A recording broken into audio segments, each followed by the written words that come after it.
Bismillahirrahmanirrahim. Assalamualaikum warahmatullahi wabarakatuh dan selamat sejahtera. Alhamdulillah kita dapat bertemu lagi dalam kelas mengaji tulis artikel jurnal berindeks. Kita di bab yang ketiga, iaitu bagaimana kita dapat menulis artikel jurnal, beberapa artikel jurnal daripada bab metodologi, iaitu bab 3 kebiasaannya dalam sebuah tesis ataupun research grant. Okey, dalam bab metodologi ni kita dah ke siri yang kedua. Siri yang pertama hari tu kita dah cover, tak silap pakcik, ada dalam 9 cadangan judul yang kita boleh hasilkan artikel daripada research design. So malam ni pakcik nak bincangkan beberapa topik. Sebenarnya satu topik je sebenarnya. Yang topik besar dia adalah population and sampling dan juga unit analysis and scope, research scope. Okay, jadi kita nak cover mostly perbincangan ni lebih pada jenis-jenis yang ada dalam sampling lah. Dan dari segi size dan teknik, kita cadangkan beberapa tajuk yang bersesuaian. Dan seperti biasa, cadangan pakcik adalah melalui observation.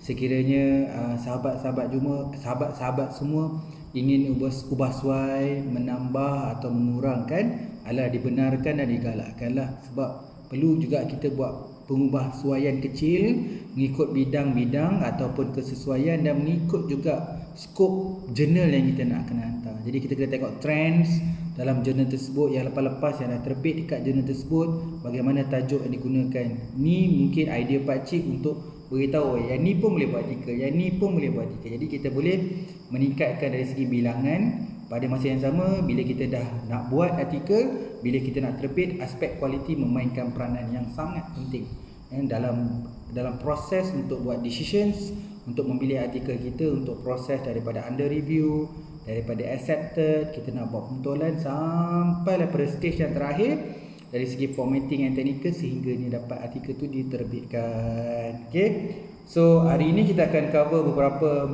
lagi contoh tajuk. Okey, so hari ini kita akan mula daripada tajuk yang ke-72 sampai ke-79.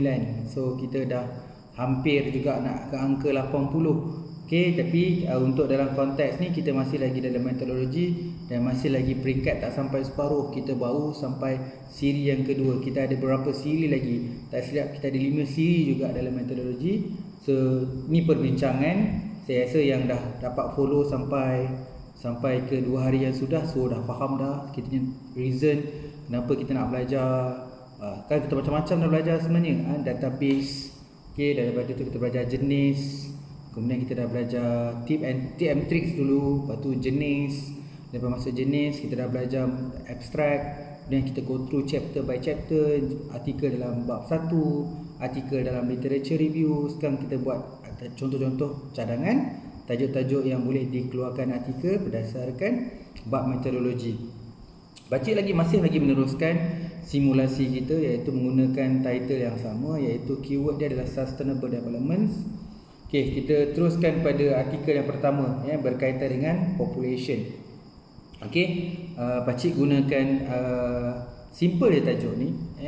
Kadang-kadang kita boleh lihat tajuk sini juga dibincangkan dalam artikel jurnal, kadang-kadang dalam conference, kadang-kadang dalam speaker, kadang-kadang dia bagi satu topik berkaitan benda ni. Malah perkara ini juga ada masa dia agak keliru juga bagi mana-mana researcher berhadapan dalam kes ni. Kadang-kadang kita jumpa scholar cakap macam ni, scholar ni cakap macam ni. Ya, jadi kat sini kita akan bincang lah. Bagi kita boleh menuliskan juga artikel jurnal berdasarkan topik ni, dan sebenarnya kita memang tulis bahagian ini dalam tesis, cuma kita nak kembangkan jadi lebih luas. Okey, contoh dekat sini yang pertama, artikel yang ke-72 ataupun yang pertama malam ni, yang tema dia adalah population and sampling. Tapi artikel ni berkaitan dengan population. Jadi pakcik buat tajuk, pakcik sarankan tajuk ni dan boleh diubah suai. So tajuk dia adalah What is a population in tourism research. Okey, ulang balik sebab kita memang fokus ni adalah sustainable development in tourism research. Tapi kalau you dalam bidang lain, contohnya marketing research, kita boleh what is a population in marketing research, in international business research, in Islamic research. So ikut bidang masing-masing. Tapi yang dicadangkan di sini adalah what is a populations in tourism research. Dia adalah sedikit berbeza sebab tourism ni adalah jenis-jenis dia, jenis-jenis company dia, jenis-jenis services, jenis support system dia. Jadi dia mungkin berbeza dengan industri. Contohnya otomotif. Otomotif berat pada manufacturing, hard teknologi dia. Tapi kalau tourism dia base pada public, client base, service base. Tapi mesti ada cara macam mana pengkhususan population itu dihitung dalam konteks kebanyakan kajian-kajian lepas dalam tourism research. Jadi topik ni what is a population in tourism research ada melibatkan 1 2 3 4 5 6 7 outline. So dia mulakan dengan introduction, okey. Kita biasa mulakan dengan introduction. Kemudian kita yang kedua adalah target populations. Okey, kemudian dia pergi pada population in inferential statistic. Okey, kemudian kita buat generalizations in bracket inference from a populations. Kemudian kita yang keenam buat preparation in descriptive study. Kemudian kita buat preparation in analytic studies. Kemudian kita last sekali kita buat conclusion. Jadi dari 7 outline, pakcik ulangkan balik. Kita boleh mulakan dengan introduction, kemudian target population, yang ketiga buat population in inference statistics. Kemudian nombor 4 buat generalizations, inference from a populations. Lepas tu kemudian nombor 5 buat preparation in descriptive statistic. Nombor 6 preparation in analytic studies. Nombor 7 adalah conclusion. Okey, ini mungkin kita boleh kurangkan, masukkan sekarang ni apa maksud populasi. So kadang-kadang populasi ni kan ada dua jenis, probability sampling, berkebarangkalian dan bukan kebarangkalian, dan probability sampling. So dalam kes ni ikut bidang masing-masing, kadang-kadang populasi itu boleh dihitung dengan statistik, lagi-lagi dengan probability sampling. Jadi kat sini cuma nak cerita bagaimana populasi itu dikenal pasti daripada statistik. Macam mana kita nak tengok dari segi nak buat generalization based pada populasi itu, based pada inference. Kemudian kita buat preparation data dekat populasi itu dalam bentuk deskriptif. Kemudian daripada population tu kita dapat juga buat analytical study, dan last sekali adalah conclusion. So kita boleh ubah sesuai outline ni, tapi aim kepada kat sini apa yang kita tulis dalam thesis kita yang berkaitan dengan population. So apa yang you tulis population dalam thesis tu kita kembang kat sini menjadi satu artikel.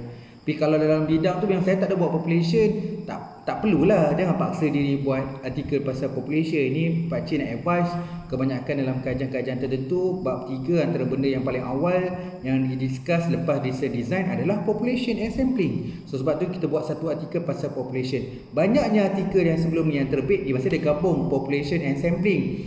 Tapi pakcik nak advice sebenarnya population juga perlu diterangkan secara mendalam dan diperhalusi. Sebab ada banyak perkara yang dalam population yang kita dia ada populasi cabaran, populasi sebenar, populasi sasaran, populasi capaian. Biasa 3 itulah. Biasa. Jadi populasi itu pun ada layer-layer. Apa yang dimasukkan dengan populasi sebenar? Apa maksudnya populasi sasaran? Apa itu maksudnya populasi capaian? Jadi kita boleh jelaskan kat sini dan dengan bagi contoh. Contoh tu adalah kajian kita sendiri. Contoh kat sini kajian pakcik dalam tourism. Jadi pakcik ambil dalam thesis pakcik yang berkaitan dengan tourism. Pakcik cerita dalam population dalam tourism ni macam nak dapat daripada master list ke, daripada directory ke, daripada mana. So pakcik bincangkan. Jadi kat sini orang tahu kalau siapa-siapa nak buat tourism study dalam tourism research. So ini dia punya maklumat, information yang dia boleh dapat daripada artikel kita, supaya kita memperjelaskan apa maksud population dalam tourism research, apa komponen tadi lah pakcik sebut, populasi sebenar, populasi sasaran dan populasi capaian. So dekat sini kita tengok macam mana dihitung dalam sudut statistik, dalam generalization, dalam inference, dalam konteks deskriptif dan dengan analytics. Jadi ini paper yang pertama malam ni membincangkan apa itu populasi dalam penyelidikan pelancongan. Kita pergi paper yang kedua. Kita pergi ikut sequence sebenarnya.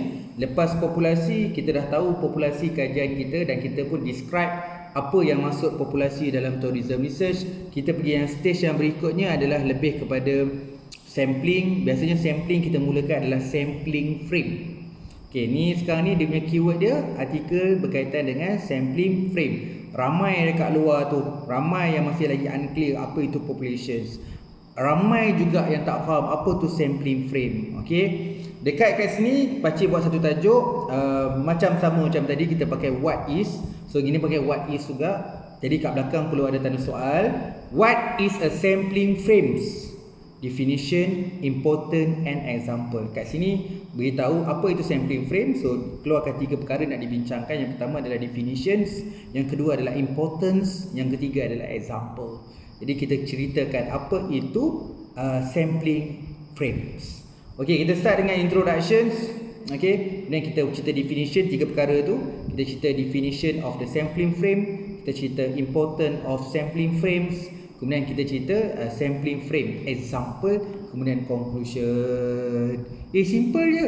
Simple yang kita nak supaya biar kita tulis tu dalam bahasa yang mudah, dengan justifikasi, dengan menjelaskan maksud definisi tu, dengan menjelaskan kepentingan-kepentingan, kelebihan-kelebihan yang bawah importance. Kemudian kita boleh tunjukkan example, beberapa example kajian lepas yang menggunakan sampling frame. Macam mana dia menjelaskan dalam kajian ni sampling frame dia apa, dia bagi justifikasi kenapa jadi macam ni. Jadi kita bagilah beberapa contoh supaya audiens yang baca artikel kita faham apa itu sampling frame. Okey, itu paper yang kedua lah. Paper tadi mulalah mengenal apa ni, kita mengetahui apa itu populations. Yang kedua adalah kita belajar tentang sampling frame. Kemudian yang ketiga, okey, masih lagi dalam sampling frame. Masih lagi dalam tema sampling. So dalam sampling ni ada 3 perkara yang biasa dibincangkan adalah sampling frame, sampling teknik dengan sampling size.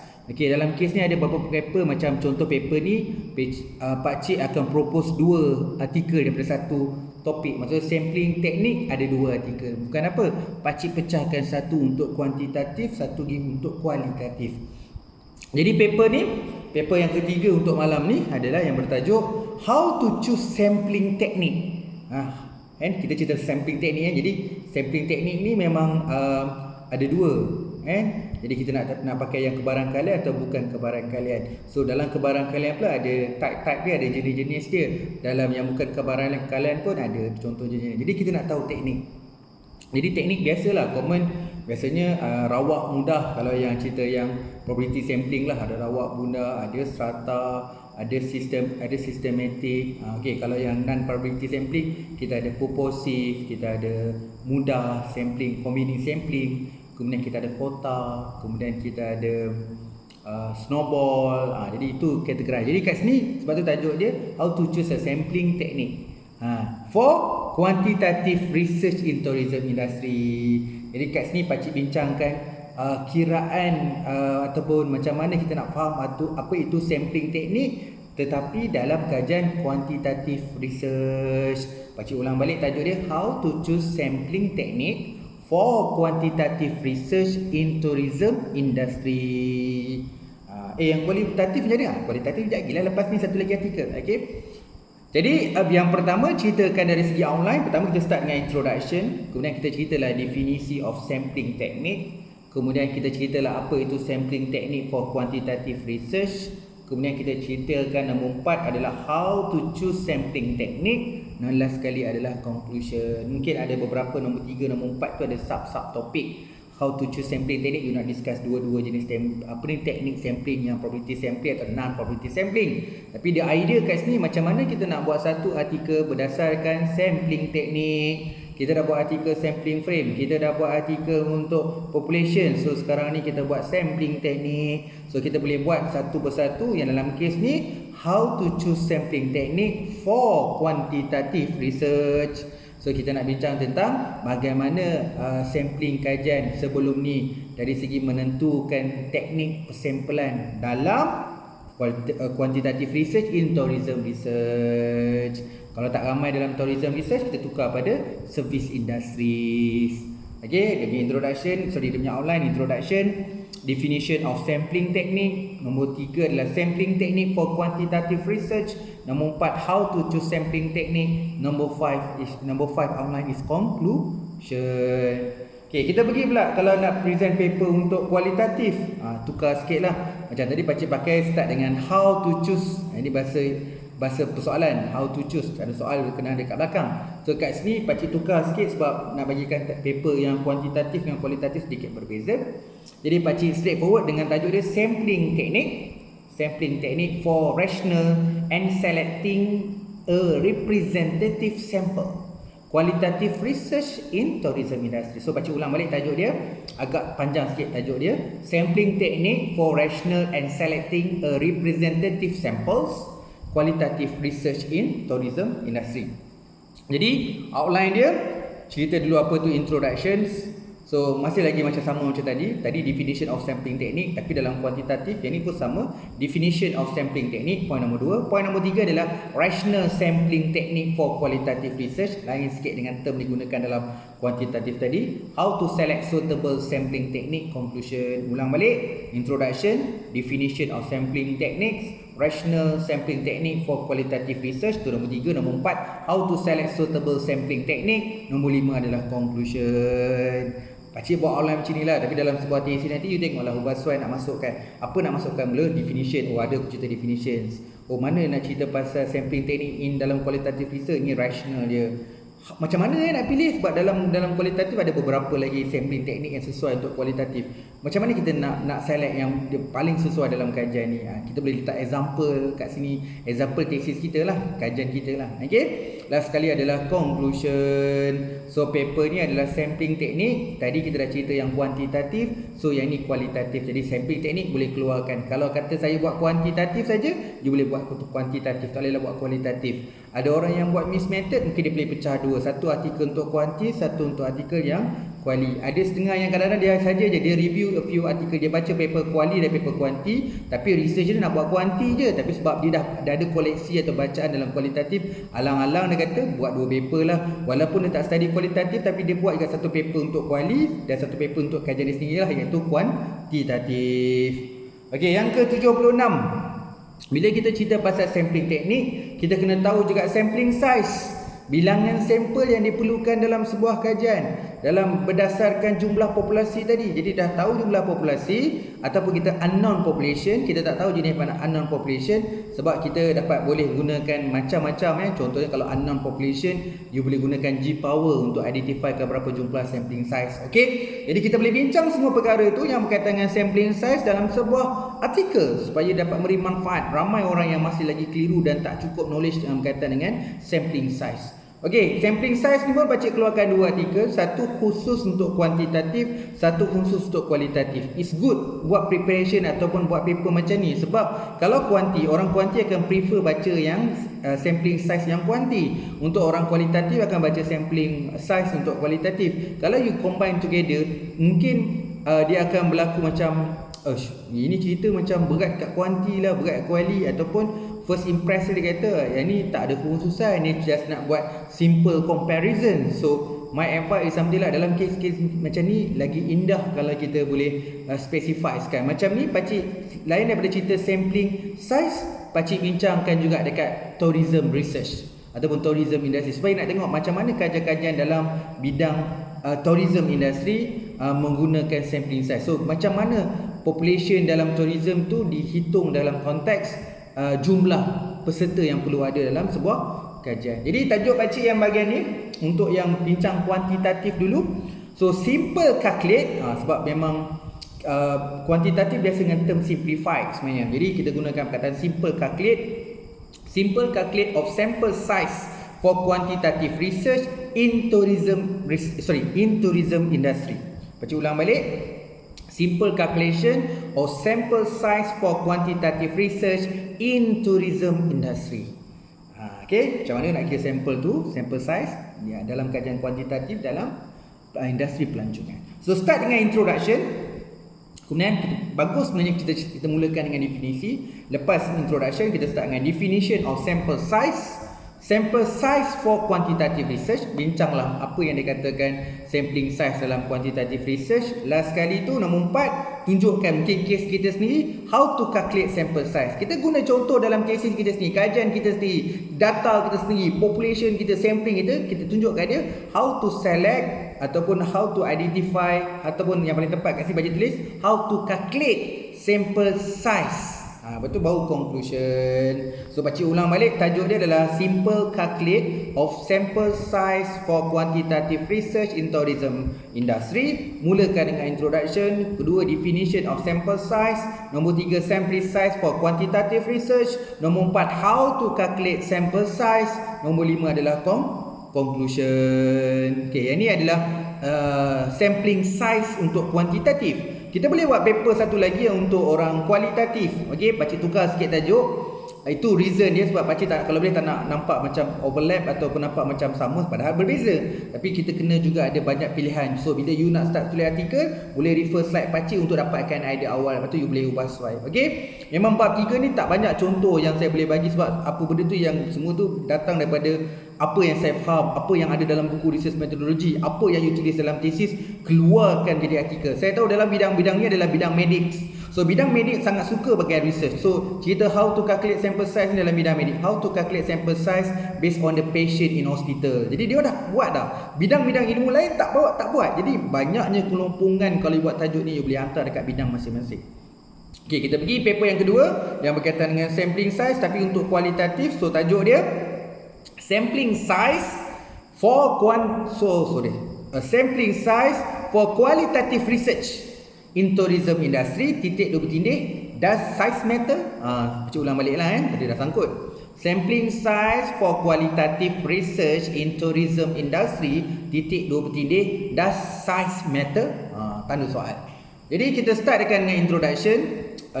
Nombor 2 kita start dengan definisi of the sampling size. Nombor 3 sampling size for qualitative research. How to calculate sampling size.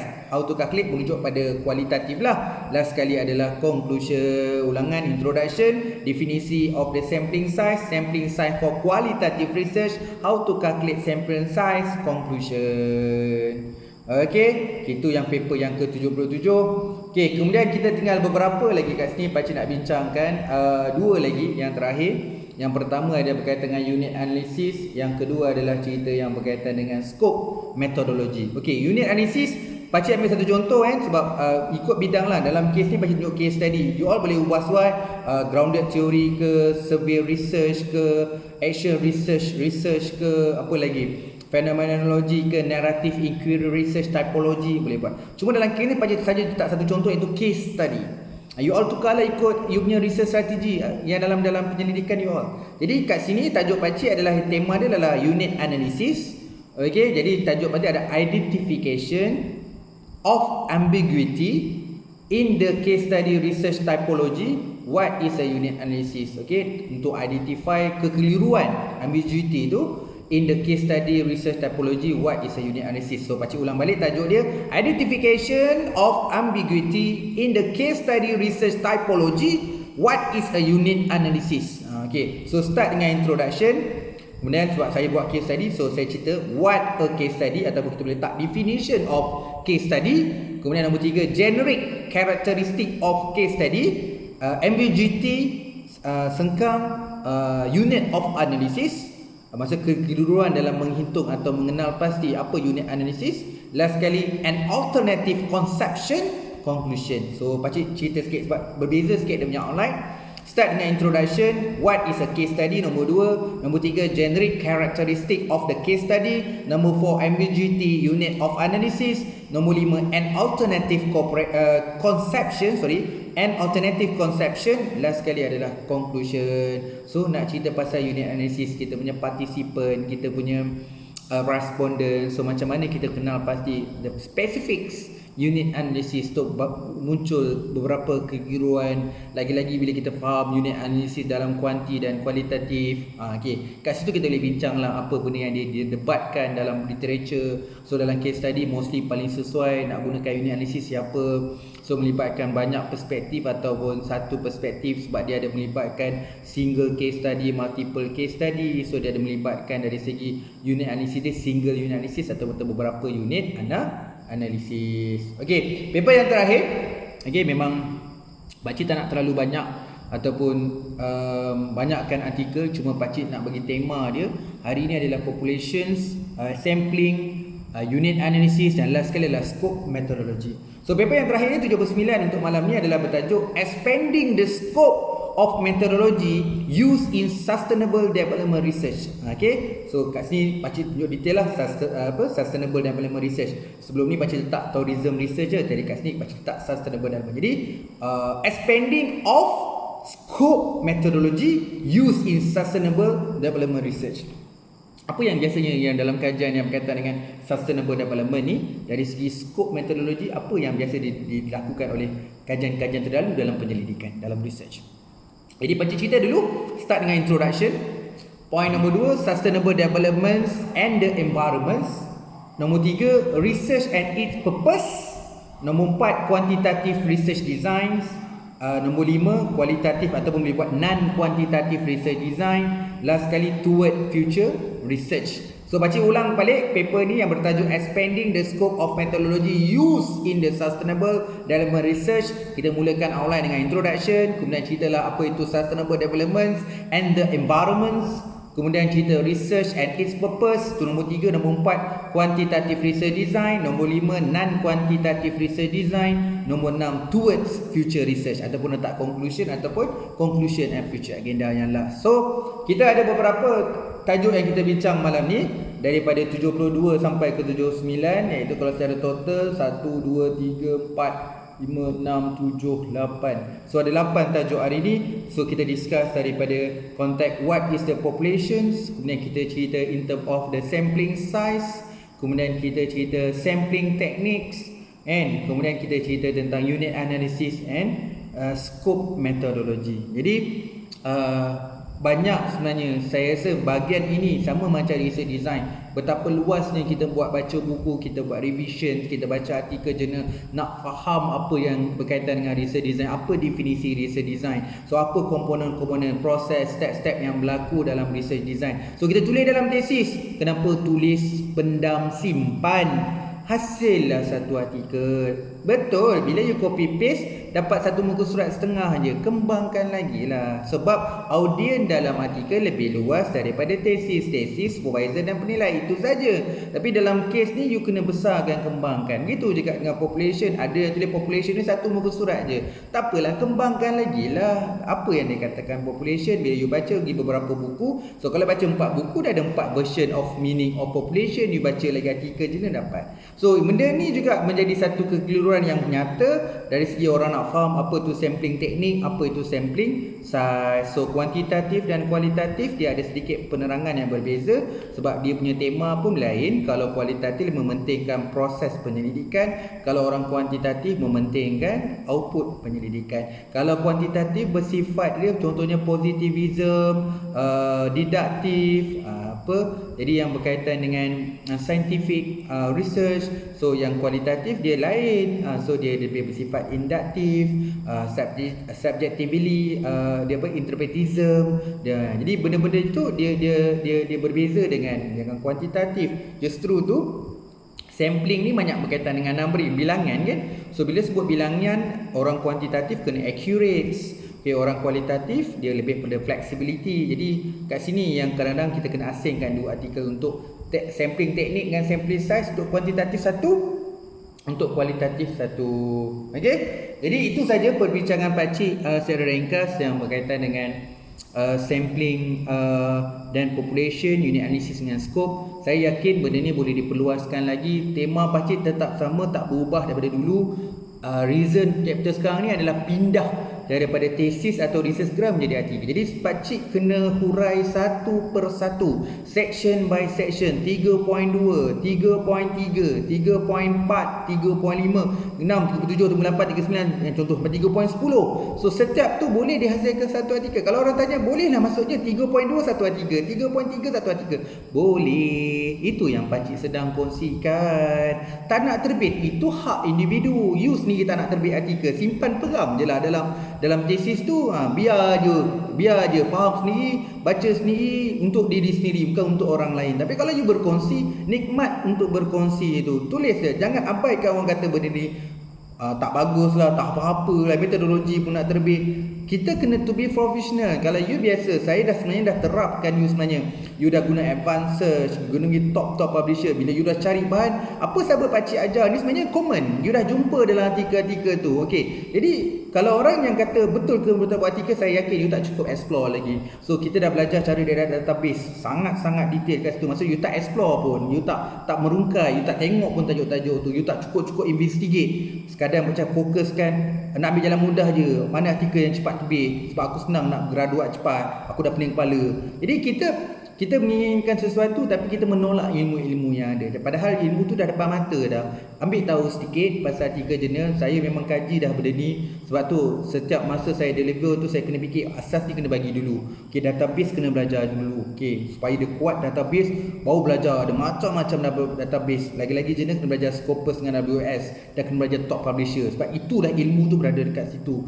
Kemudian belajar tip and trick supaya nak longgarkan, nak buanglah benda-benda negatif tu supaya you faham. Okey, bila nak tulis artikel ni ada trick and tricks. Okey, bagi option pula tu. Kalau tak nak research original atau research article, ada conceptual, ada general review, ada literature review, ada short communication. Dalam jenis-jenis tu ada macam-macam jenis lagi. Every time class bila masuk satu topik tu saya detailkan. Jadi bahan tu dah cukup. So sampai masa bila kita nak menulis artikel kita daripada chapter kita, you kena positif, kena keluarkan. Itu je reason utama pakcik. Sama ada you nak keluarkan banyak lagi artikel ataupun tak mampu keluarkan semua, tapi pakcik yakin macam mana you nak pindahkan semua yang ada dalam tesis tu untuk jadi artikel. Okey, kadang-kadang kita kena buat homework. Tak boleh kalau pakcik bagi semua contoh artikel semua pakcik semua, korang ikut contoh tu. Padahal contoh dia sebenarnya mengikut bidang ilmu masing-masing. You sebagai researcher, sebagai investigate, kita memang ada satu usaha yang macam aku tak nak ikut orang, aku tak nak tiru orang, aku ada benda sendiri nak buat. Tapi sebenarnya yang sama kita sebenarnya mengikut, kita follow. Tapi ikut follow tu you kena mulakan investigate. Aku ambil idea dia, tapi aku tak ambil, aku cedok dia punya proses. Tapi kajian dia lain, dia otomotif, aku dalam tourism. Jadi kita apply. So kita synthesis, kita analyse. Itulah baru PhD ataupun researcher punya tune, researcher punya cara. Jadi kalau tanya saya, kena ada sedikit effort lah. Sebab saya kadang-kadang saya risau juga kalau bagi semua benda contoh dan sebagainya, nanti semua ikut, nanti semua tajuk what is a. Jadi apa pasal semua pakai tajuk ni, padahal pakcik cuma nak bagi idea. Tapi sebenarnya minta maaf lah pakcik cakap terus serang lah. Jadi kalau tajuk yang pakcik buat ni mungkin you all familiar dengan tajuk ni. Sebab pakcik nak bagikan to be general supaya tajuk ni you senang terima. Okey, betul lah, artikel boleh buat lah. So tajuk ni macam ni lah. Terfikirlah, kalau kau ambil tajuk di sebiji kan, sama dengan si pakcik Fazli lah, dia pun buat artikel macam ni juga. Kita ambil, kita pergi dekat Google search, kita main-main ayat. Okey, cantik ke tajuk ni, tengok hantar jurnal. Oh, jurnal ni tengok tajuk dia semua main titik 2 bertindih. Dia tukar sikit dan bagi titik 2 bertindih. Ilmu tu kita dah belajar masa tip and tricks lah. Jadi apply ketiga ini. Okey, pakcik tak nak cakap banyak, cukuplah kalau nak cover setengah jam je untuk yang bahagian populasi and sampling.